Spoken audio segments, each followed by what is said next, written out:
வந்து காவேரி வந்து அப்படியே பார்த்துட்டே அப்படியே மனசு கலங்குறாரு. காவேரி, இப்போ நம்ம பிரிய போகிறோம்ல, ஏங்க அப்படிலாம் பேசுகிறீங்க? இந்த வாழ்க்கை வந்து இன்னைக்கு ஒரு நாள் நான் வாழ்ந்த வாழ்க்கையே போதுங்க எனக்கு. காலம் ஃபுல்லாக வாழ்ந்த மாதிரி ஒரு நிறைவே கொடுக்குதுங்க. நீ ஏன் காவேரி இப்படிலாம் பேசுகிற? நம்ம காலம் ஃபுல்லாக நல்லா சேர்ந்து இருக்கணும்டி அப்படின்னோடனே, சேர்ந்து தாங்க இருக்க போகிறோம். நீங்கள் கவலைப்படுறீங்க. ஆனால் கொஞ்ச நாள் பிரிவு இருக்குல்ல, அந்த கொஞ்ச நாள் பிரிவுக்கு இது நிறைய தாங்குங்க அப்படின்றாங்க.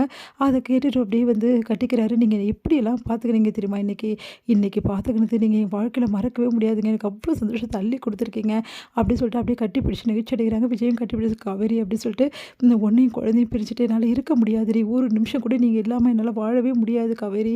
ப்ளீஸ் காவேரி, நம்ம இப்போவே வீட்டுக்கு போயிடலாம். என்னங்க நீங்கள் மறுபடியும் குழந்த மாதிரி பேசிகிட்டு இருக்கீங்க? எப்படிங்க போக முடியும்? சொன்னால் புரிஞ்சுக்க. இல்லை காவேரி, ப்ளீஸ் காவேரி, நான் சொல்கிறத கொஞ்சம் கேளுடி. உங்கள் வீட்டில் வந்து நான் பேசுகிறேன் காவேரி. ஏங்க, நான் ஏற்கனவே நிறைய விஷயங்கள் சொல்லியிருக்கேன்ல, கொஞ்ச நாள் தானேங்க, நீங்கள் எல்லா விஷயத்தையும் முடிச்சிடுங்க. அதே மாதிரி என் அம்மாவுக்கும் நல்லபடி பிஸ்னஸ் நான் வச்சு கொடுத்துருவேன். அப்புறம் என்ன, நம்ம 2 பேரும் காலம் ஃபுல்லாக சேர்ந்து சந்தோஷமாக வாழ போகிறோம். இப்போ கொஞ்ச நாள் நீங்கள் பார்க்குறீங்க, இந்த கொஞ்ச நாள் தாங்க நமக்குள்ளே வந்து வந்து அதிகமான அன்பை உண்டாக்கும். நீங்கள் கவலைப்படாதீங்க அப்படின்றாங்க. இப்படி சொல்லிடி, நீ எப்படி நான் இருக்க போகிறவன்னு விட்டுட்டு இந்த நிலமையில ஒன்று நான் தனியாக விடவே எனக்கு மனசு வரல காவேரி அப்படி சொல்லிட்டு கட்டி கட்டி பிடிச்சிக்கிறாரு. காவேரி அழறாங்க.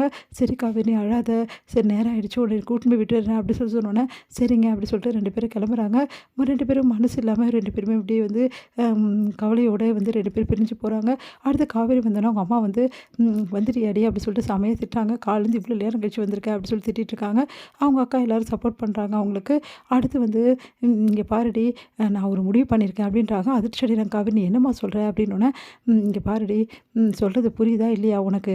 இந்த பிரச்சனைக்கு தீர்வு வேறு ஒன்று இருக்குது. அது பிரகாரம் நாங்கள் எல்லோரும் சேர்ந்து ஒரு முடிவு எடுத்திருக்கோம். என்னம்மா சொல்கிற அப்படின்னு சொல்லிட்டு காவேரி அதிர்ச்சியாக கேட்டுட்ருக்காங்க.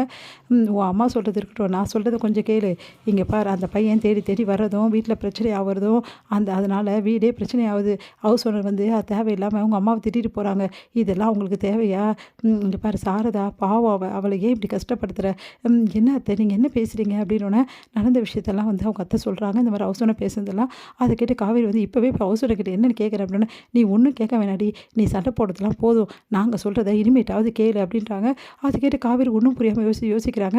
இங்கே பாருடி, நாங்கள்லாம் சேர்ந்து முடிவு பண்ணியிருக்கோம். அந்த பையன் ஒன்று நீ உன் கூட, அந்த பையன் சேர்ந்து உன் கூட வாழணும்.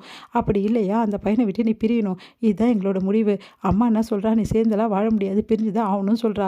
அதனால் அந்த பையனை நீ விவகாரத்து பண்ணிடு அப்படின்னு காவேரி பயங்கரமாக அதிர்ச்சி அடைகிறாங்க. என்ன அத்தை என்ன உளறிட்டு இருக்கீங்க அப்படின்னோடனே, உன் அத்தை ஒன்றும் உளரலடி, நாங்கள்லாம் சேர்ந்து எடுத்த முடிவை தான் அவங்க சொல்லிகிட்டு இருக்காங்க.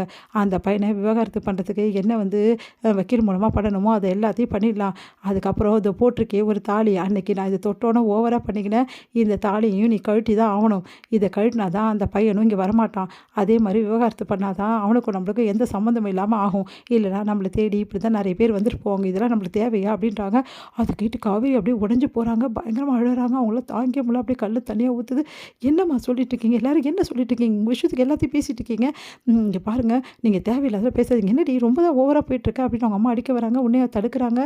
கங்கா, அம்மா விடுமா அப்படி சொல்லிட்டு, இங்கே பாரு காவேரி, அம்மா சொல்கிறதெல்லாம் இருக்கட்டும், நீ டென்ஷன் ஆகாத, பார்த்துக்கலாம் அப்படின்னோடனே, உன்னை என்னக்கா நீங்கள் இப்படி பேசுகிறாங்க அம்மா அப்படின்னோடனே, சாரதா பேசுகிறேன், என்னடி தப்பு, கூட வாழலன்னு முடிவாயிடுச்சுல, அப்புறம் எதுக்கு நீ தாலியை போட்டுக்கிட்டு தேவையில்லாமல் அவன் பொண்டாட்டின்னு வந்து பேர் எடுத்துகிட்டு இருக்க நீ அப்படின்னு சொல்லிட்டு அவங்க அத்தை கேட்குறாங்க. அத்தை, நீ தேவையில்லாமல் என் பிரச்சனை தலையிட்டு அப்புறம் நல்லா இருக்காது சொல்லிட்டேன். என்னடி ரொம்ப தான் ஓவராக போகிறேன், நீ தான் ரொம்ப ஓவராக போகிற, வாழ்க்கையை என்ன பண்ணுறது எனக்கு தெரியும், நீங்கள் எல்லாரும் அமைதியாயிருங்க அப்படின்னோடனே அதிர்ச்சி அடைகிறாங்க எல்லாருமே.